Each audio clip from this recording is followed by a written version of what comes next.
السلام علیکم۔ تھوڑی تھوڑی سردیاں آ رہی ہیں اور ایک تجربے کے مطابق سردیوں میں دلوں کی اداسیاں اپنے عروج پر ہوتی ہیں۔ نہ جانے اس کے پیچھے کیا راز چھپا ہے۔ کچھ غزلیں دیکھتے ہیں۔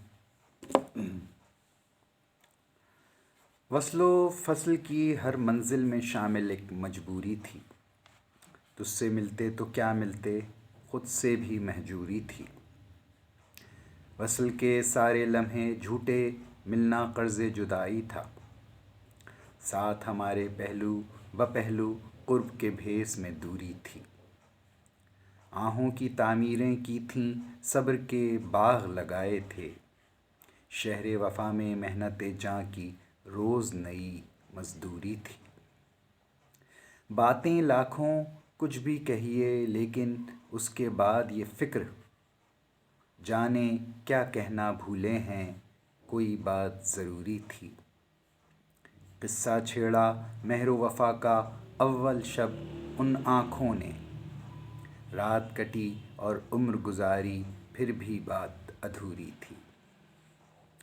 بعد میں کیا انجام ہوا یہ آگے پڑھنے والے بتائیں، اس کی کتاب دلداری کی پہلی جلد تو پوری تھی۔ اگلی غزل۔ کون ہوتا ہے ہمارے دل تنہا کی طرف، شہر کا شہر ہے اس انجمن آرا کی طرف۔ تو وہ بادل کہ برس جائے تو جل تھل کر دے، میں وہ پیاسا کہ نہ دیکھوں کبھی دریا کی طرف۔ ایک آواز تعاقب میں رہا کرتی ہے، کوئی آسیب صدا دیتا ہے دنیا کی طرف۔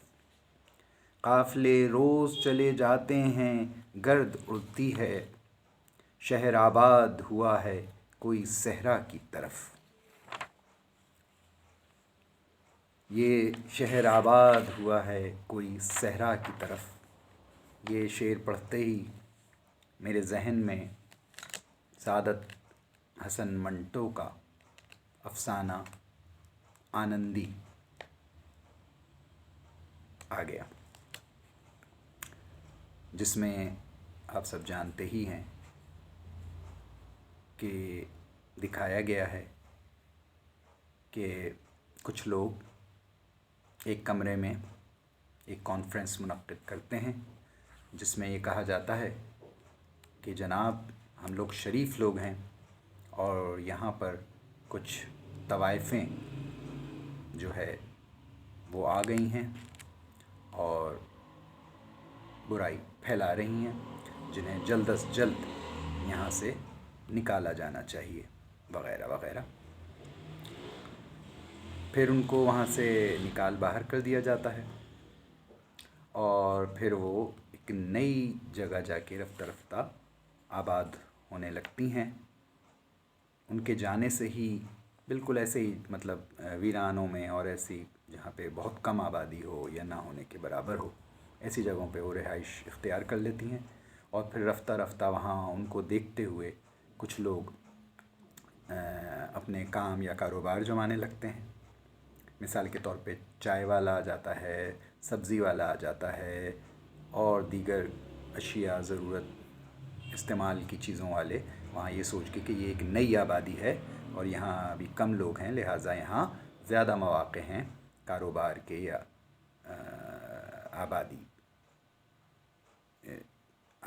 آباد کرنے کے۔ لیکن جناب وہ بڑھتے بڑھتے پوری ایک آبادی بن جاتی ہے، پورا گنجان آباد علاقہ ہو جاتا ہے یا شہر بن جاتا ہے، اور پھر اسی طرح دکھایا کہ آخر میں ایک اور اسی طرح کچھ لوگ اکٹھے ہو کر ایک کمرے میں ایک کانفرنس کر رہے ہیں، جس میں کہا جا رہا ہے جناب ہم لوگ شریف لوگ ہیں اور یہ یہاں پہ طوائفیں جو گند پھیلا رہی ہیں یہ کہاں سے آ گئی ہیں، لہٰذا ان کو یہاں سے نکال باہر کرنا چاہیے۔ تو حالانکہ انہیں یہ نہیں پتا کہ یہ شہر آباد ہی کس کی بدولت ہوا تھا۔ تو یہ شعر پڑھ کے مجھے وہی خیال آیا۔ بہرحال آگے ہم اگلی غزل دیکھتے ہیں۔ لوگ مرتے ہیں فائدے پہ جہاں، میں نے کھولی وہاں دکانیں زیاں۔ شب آفاق کا چراغ ہے یہ میرا دل، یہ شعلہ رقصاں۔ دوستی دشمنی وصال فراق، ایک لمحہ میں ہیں کئی امکان، ایک لمحے میں ہیں کئی امکان۔ شہر میں تیرے روشنی ہے بہت، گھر سے نکلے تو رات جائے کہاں۔ ساحلوں پر سکوت ہے کتنا، آج کی رات آئے گا طوفان۔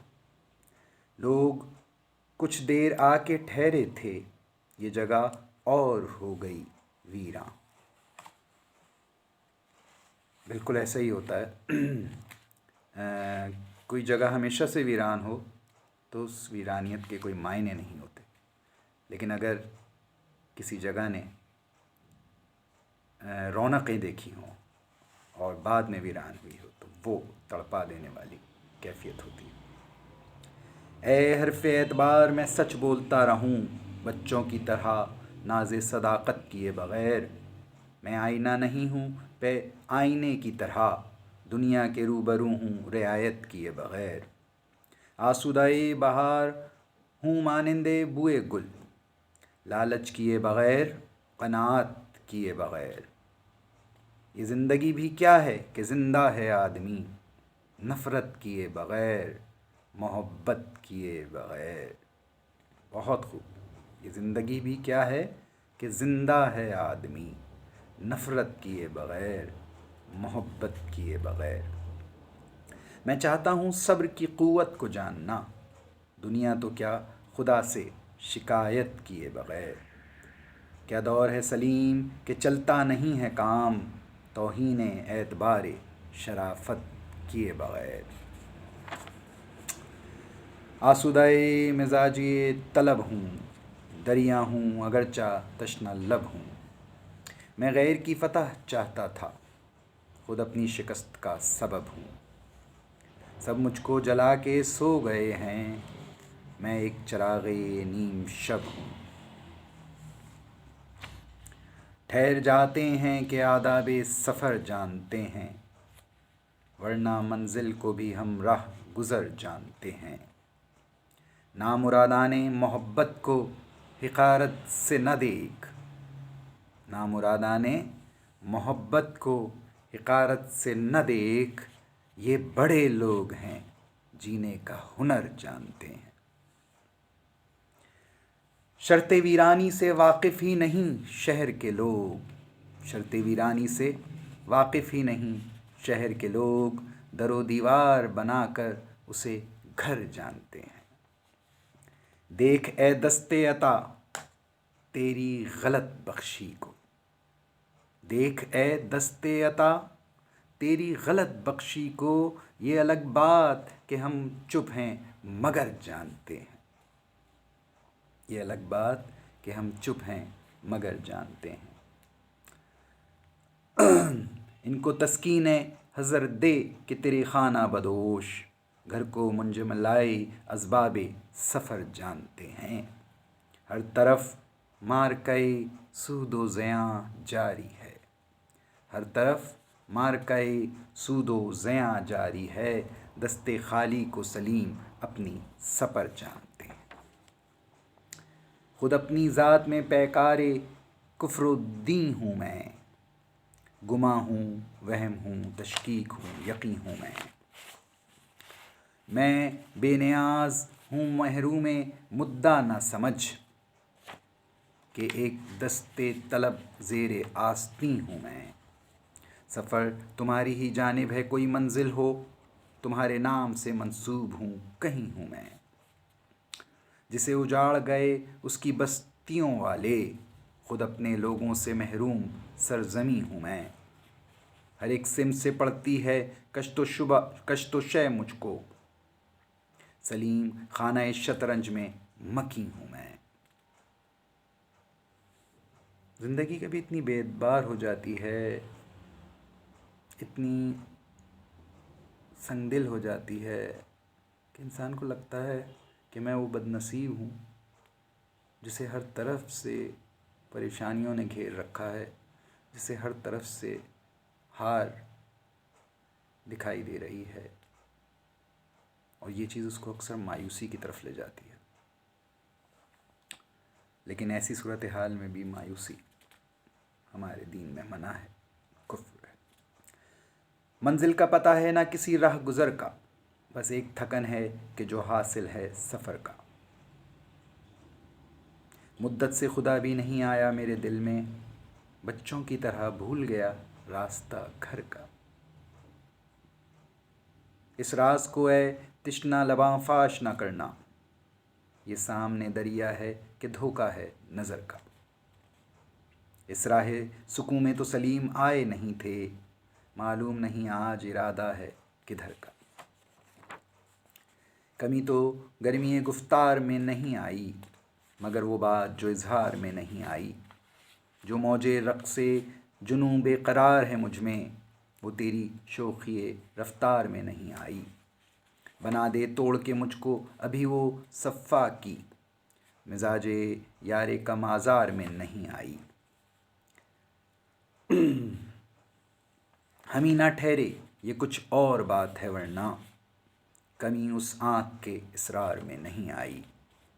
تیرا سخن ہے کہ جلتے چراغ ہیں سرے شام، یہ روشنی میرے اشعار میں نہیں آئی۔ اور آج کی آخری غزل۔ تھی کبھی وسعت اندیشہ بیاباں کی طرح، آج ہر لمحہ موج ہے زندہ کی طرح۔ جانے کس رات کوئی نیند کی مانند آ جائے، چشم بے خواب ہے دروازہ امکان کی طرح۔ ربط شیرازۂ تخلیق بہم ہے ہم سے، پھر بھی ہم لوگ ہیں اوراق پریشاں کی طرح۔ دشت بے آب کے مانند میری تشنہ لبی، اور تو میرے لیے ابر گریزاں کی طرح۔ کوئی خواہش بھی نہیں ہے تو یہ کیا شے ہے سلیم، تیرے سینے میں کسی شعلہ لرزاں کی طرح۔ السلام علیکم۔